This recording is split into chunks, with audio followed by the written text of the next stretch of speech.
first step in the component install for the Cooler Master HAF XM is the power supply that I mounted on the bottom there. I also took off the shielding just so I can start routing the cables.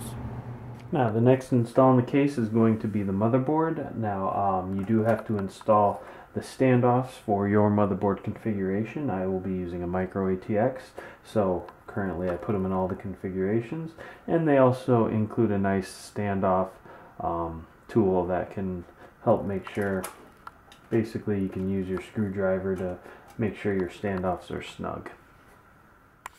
Now the next install I did with the HAF XM is the motherboard.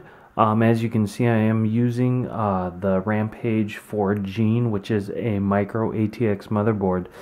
Because of this, the DIMM slots are spaced a little weird, so it actually makes it harder to mount certain self-contained liquid cooling units.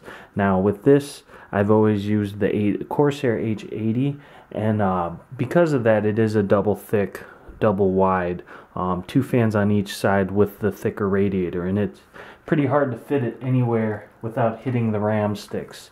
Now with this case, the nice thing is you have that extra top room, and you actually do have a little extra gap there between the top of the case and the motherboard as well. So I kind of makeshift mounted it. You know, they kind of advertise this as an enthusiast case. Enthusiasts like to mod their cases, so I did a little modding myself, and they had a nice bar across the top there, so I mounted it wedged on that bar, and it sits pretty nice, and I'm actually able to put my heatsink in an upwards position so you can read it.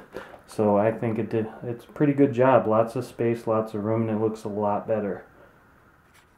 Next, I'm going to be mounting my DVD drive, Blu-ray drive, either or, it doesn't really matter. But anyway, so the way to do it is you just take the front bezel off, just slide the drive into place.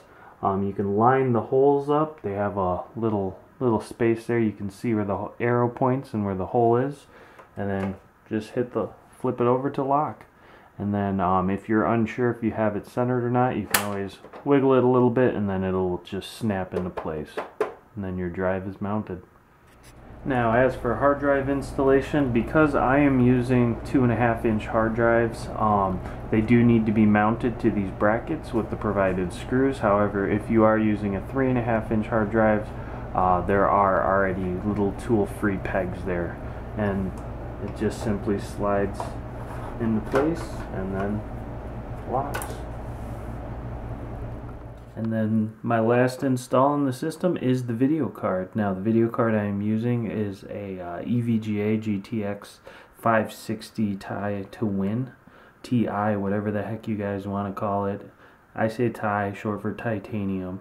Anyway, so basically that's what you get. The total length that it can hold with the hard drive cage is 354 millimeters or 13.9 inches. Now that you can remove the top hard drive tray too. They have instructions on how to do that in the manual, and that will open up the clearance for 463 millimeters or 18.2 inches. So it's pretty future proof for any size card in there. And here's the finished install for the Cooler Master HAF XM mid tower.